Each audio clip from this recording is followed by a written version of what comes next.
Mario Booster, selamat datang kembali di channel Mario Angelo. Oke, di tanggal 24 Mei tahun 2023, The Little Mermaid sudah rilis resmi di Indonesia. Dan banyak banget yang udah menonton film ini, dan termasuk dengan gue ya. Gue udah nonton film ini baru saja tanggal 25 Mei tahun 2023. Dan inilah yang gue rasakan ketika gue menonton The Little Mermaid. Yang awalnya mereka hujan-hujan, ternyata di sini ketika gue melihat, wow, gile.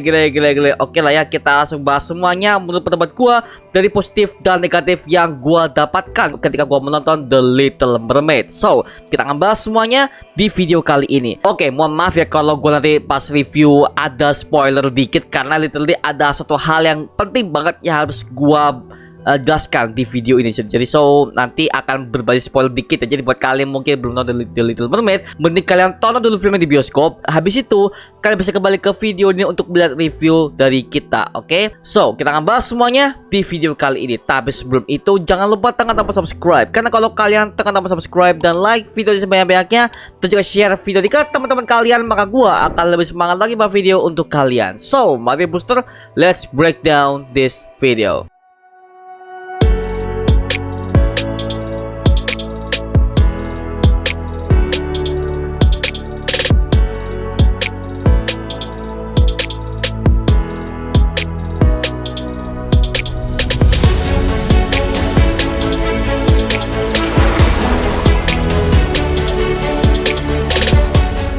The Little Mermaid akhirnya sudah rilis di Indonesia. Jujur, first impression gue ketika gue menonton The Little Mermaid itu nggak ada ekspektasi apapun. Bahkan gue ketika nonton trailernya, ya udah, gue nggak ada merasa mau ngejudge lah atau Arielnya sebagai The Little Mermaid gak persis sama ada di animasinya.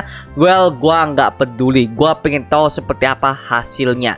Dan ternyata hasilnya sudah membalikan 180 derajat bagi kalian yang mengatakan The Little Mermaid itu karakternya di blackwashing lah atau segala macam lah. Ternyata semuanya dibalikan oleh sang sutradara. Semuanya dieksekusi dengan baik. Jujur, Disney sepertinya sudah belajar dari kegagalan dari film Mulan, The Lion King, Aladdin, segala macam. Mereka udah belajar semuanya dari situ.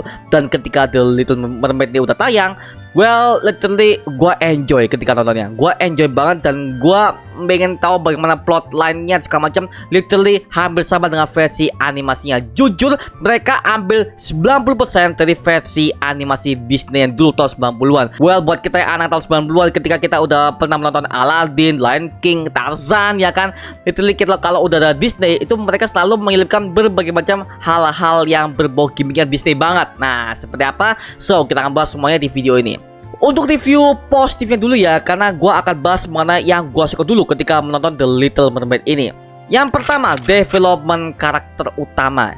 Nah, untuk si Ariel dari awal sampai akhir, tujuan motivasinya jelas banget bagaimana dia tuh hadir di film ini, dimana dia tuh pengen ke dunia manusia karena dia tuh pengen penasaran banget dunia manusia seperti apa sih. Kok dia tuh menemukan ada berbagai macam hal-hal menarik di dunia manusia yang gak dia dapatkan di dunia bawah laut, sehingga itulah yang buat si Ariel ingin menjadi seperti manusia.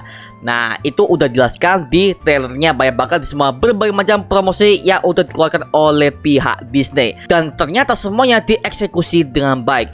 Peran si Ariel sini literally dia sebagai tokoh utama, dia menceritakan semuanya dan dia memainkan emosi kita sebagai para penonton. Dia adalah seorang putri duyung yang sangat-sangat terpuruk ya, karena dia itu nggak boleh dekat dengan manusia, padahal dia itu merasa manusia itu nggak seberbahaya yang dipikirkan oleh bapaknya sebagai Raja Atlantis. Nah, itu adalah hal yang sangat menarik banget sih buat gua ikuti. Dan penokohan dari Ariel dan juga kisah cintanya dengan si Eric literally itu sangat perlahan-lahan banget. Bahkan gue yang ketika ngeliat di trailer ya, gue merasa si Ariel dan juga si Eric ini mereka tuh kayak gak ada nyawa, pak. Maaf ya gue ngomong gini ya di trailer ya, tapi ketika gue menonton di filmnya, di versi finalnya, akhirnya semuanya terbantahkan. Chemistry antara Ariel dan Eric, mereka tuh deket banget. Deketnya mereka tuh dari awal mereka tuh sangat awkward, gak kenal segala macam. Padahal si Eric tuh mau nyariin cewek yang udah nyelamatin hidupnya, tapi ternyata dia ketemu sama cewek yang sama, tapi dia bertahu kalau cewek ini nggak bisa ngomong. Itu semuanya ada penjelasannya, dan itu semuanya dijelaskan di versi animasinya. Literally plek-plekan banget. Itu yang gue suka, pak, seperti itu. Makanya akhirnya gue menemukan remake Disney live action yang bisa dibilang itu masih sama dengan versi animasinya, tapi feel-nya tidak hilang. Itu yang gue suka. Maaf ya, karena gue udah menonton Mulan, Aladdin, gue nggak merasakan tokoh itu penting. Bahkan ada berbagai macam SJW nggak penting. Maaf ya, Mulan, Aladdin, aduh itu ngancurin banget sih pak.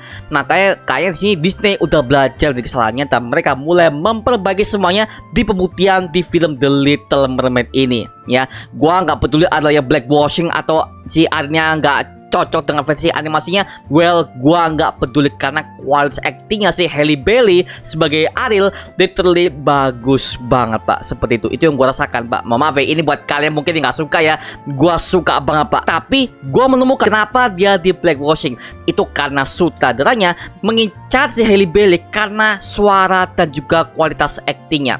Quality inilah yang mereka cari dari aktris si Halle Bailey untuk memerankan karakter si Ariel, sang The Little Mermaid yang ketujuh. Seperti itu. Wow, gile itu hal yang sangat menarik banget sih kalau menurut gua ya. Yang kedua, penulisan naskah dan acting. Ya, penulisan naskahnya ya, dari awal menceritakan bagaimana keadaan di dunia bawah laut sampai ke dunia manusia segala macam, itu semuanya gimmick banget dan gua merasa semua dunianya luas, dunia bawah lautnya luas, dunia manusianya juga luas, dan semua per shot-shotnya diperlihatkan. Itu yang gua suka. Dari pertama ketika si Ariel ini ketika dia menjelajah dunia bawah laut sampai ke kerajaan bapaknya segala macam dan penduduk-penduduknya semuanya diperlihatkan. Itu yang gua rasakan. Dan juga dunia manusianya mereka itu juga lebih effort ya, dimana memperlihatkan pasar-pasarnya, kerajaan yang bagaimana segala macam, dan lokasinya literally gua merasa dunia manusia itu luas banget meskipun hanya di satu pulau aja, tapi literally gua merasa itu pulau sangat luas banget. Oke. Dan juga actingnya pak, acting semua aktor aktris ya, baik pun itu karakter yang utama maupun karakter yang sampingan, semuanya punya kualitas sendiri-sendiri. Bahkan ya yang gua ragukan yaitu pemeran si Eric, gua pikir dia nggak ada nyawa dengan si Ariel ini yang akan menjadi love interestnya di film The Little Mermaid ini. Tapi ternyata setelah gua melihat hasilnya, wow, oke juga ya gua ngeliatnya, anjir gila. Jadi apa ya, statement gue yang pertama mengatakan bahwa si Eric ini kok kayak hambar, ternyata di finalnya itu semua gua dibanting pak sama fakta yang gua lihat seperti itu. Oh my god, gila sih. Jadi gua merasakan berarti actingnya sama pengenalan saudaranya nyampe ke aktornya. Dan oke lah, gua suka banget dengan pemeran si Ericnya, bahkan si Ariel ketika mereka pertama kali ketemu sampai ke mereka jatuh cinta di final, itu literally semuanya bagus banget. Dan itu ciri khas Disney banget. Itu yang kita rasakan ketika kita udah menonton film-film animasi Disney yang begitu legendaris semua di era tahun 90-an hingga ke tahun 2000-an awal. Itu yang kita rasakan pak. Contohnya di Little Mermaid ini ya, seperti itu. Makanya wow, oke, gua merasa sutradaranya bisa mendirect lebih jelas dan aktor aktrisnya bisa mengikuti arahan dari sang sutradara. Disney dengan hasil remake-nya untungnya tidak mengecewakan seperti pada versi film Mulan lah, Aladdin lah, terus apalagi tuh Lion King, aduh, apalagi tuh Beauty and the Beast, aduh. Gua tidak merasakan nyawanya aktor, nggak ada situ. Itu sih pak. Lanjut, musik dan nyanyian. Oke, musik dan nyanyian. Ini adalah ciri khas Disney dari tahun 90-an. Kalau kalian belum tahu mengenai film Disney tahun 90-an dulu ya, pada saat animasi seperti Tarzan atau Little Mermaid, Snow White, yang Cinderella, mereka itu ciri khasnya adalah apa? Nyanyian. Nyanyian inilah yang dibutuhkan oleh Disney untuk membuat kita sebagai para fans lama yang udah tahu Disney dari dulu, kita akhirnya bisa mendapatkan callback yang bagus. Dan akhirnya di The Little Mermaid itu semuanya diulang semua, dari percakapan yang berubah menjadi musik, segala macam melodi ya, itu literally semuanya ada nyawanya pak. Dan gua ketika hampir nangis tuh ada scene ketika si Ariel ini dia tuh merasa bahwa dunia laut itu kejam, dia merasa sendiri dan dia tuh pengen menjadi seperti manusia, dan ada lagu yang dia menyanyikan itu, dan itu udah di-spill di trailernya pak. Dan ketika gua melihat di versi fullnya, gua jujur gua bisa merasakan apa yang dialami oleh Ariel ini. Artinya apa? Nyampe ke kita sebagai para penonton. Itu loh. Walaupun gue bukan sebagai pencinta film animasi Disney yang terlalu geek banget seperti DC Universe atau Marvel Universe ya, enggak ya. Tapi gue masih ingat dengan memori gue zaman dulu gue kecil, ketika gue pernah menikmati sebuah film animasi Disney setiap hari Minggu. Itu literally berhasil disampaikan oleh di versi remake ini. Jujur gue nangis dari beberapa lagu yang mereka nyanyikan. perasaan mereka tuh nyampe ke kita sebagai para penonton gitu, dari pemeran cowoknya, pemeran ceweknya si Eric dan juga si Ariel, dan juga villainnya si Ursula juga mengalami hal yang sama. Villainnya juga dibuat oke banget, bahkan ketika dia menyanyi, motivasinya apa, jebakan plot twistnya seperti apa, literally itu bagus banget. Meskipun plotnya sederhana ya, tapi gue yakin ini ditujukan untuk kita sebagai para fans yang udah pernah menikmati di era tahun 90-an dulu. Itu kelihatan banget seperti itu ya. Makanya gua bersyukur sih ketika kita udah pernah menikmati film animasi Disney yang segitu epicnya di tahun 90-an hingga tahun 2000-an awal. Oke lah ya, seperti itu. Oke, itu adalah segi positifnya. Sekarang kita akan bahas mengenai negatif yang gua dapatkan ketika gua menonton The Little Mermaid ini. Yang pertama, mohon maaf ya, meskipun versi remake-nya ini dan live action-nya bagus, tapi mohon maaf, masih bagusan versi animasi. Jujur, hubungan dengan antara si Eric dan juga Ariel di animasi mereka tuh jauh lebih panjang dan juga jauh lebih emosional. Itu yang gua rasakan. Mungkin karena durasi ya, jadi karena mereka tuh dikejar durasi, jadi nggak bisa terlalu lama dan mereka tuh harus maju ke konflik utamanya seperti itu ya. Mungkin itu yang gua rasakan ya, seperti itu. Tapi maaf ya, menurut gua kalau dibandingkan dengan versi remake dan animasinya, well, gua masih prefer dengan versi animasinya. Hasil remake sama versi original ya pasti dong gua pasti milih yang versi original, karena kalau original gua udah pernah merasakan ketika gua masih kecil. Itu dia Pak, jadi momen nostalgianya itu masih ada dan itu melekat banget dari gua gitu loh. Meskipun gua nggak terlalu sering nonton The Little Mermaid ya, enggak ya, tapi gua masih ingat zaman-zaman dulu tuh gua masih ingat feel-nya. Karena itu beberapa kali tayang di Global TV, gua masih inget Pak. Itu makanya ya itu adalah kenangan tersendiri sih buat kita sebagai para fans lama ya. Tapi kalau harus di compare, gua harus ngomong masih bagusan versi animasinya. Yang kedua, CGI yang bercampur aduk. Maaf ya, ada CGI yang di akhir-akhir tuh, aduh, itu final battle ya, itu CGI numpuk. Nah, CGI numpuk ini mengingat gua dengan film Shang-Chi and Legends of Ten Rings ketika di final battle. Lagi-lagi penyakit Disney itu adalah di final battle, dimana CGI itu campur aduk. Jadi kita sebagai para penonton kayak nggak bisa fokus kemana gitu loh. Padahal angle kameranya udah memperlihatkan itu, tapi karena ketumpukan CGI yang padat, jadi kita bingung mau fokus kemana. Itu yang gua rasakan Pak. Tapi untungnya CGI yang bercampur aduk itu ada di ending doang. Dari awal sampai pertengahan itu masih aman-aman aja. Oke, aman-aman aja. Makanya di akhir-akhir tuh kayak apa ya, mereka tuh kayak jejeli banget CGI, tapi tidak semulus yang gua lihat itu. Jadi masih ada nabrak gitu loh. Jadi gua ngeliat tuh pusing ya.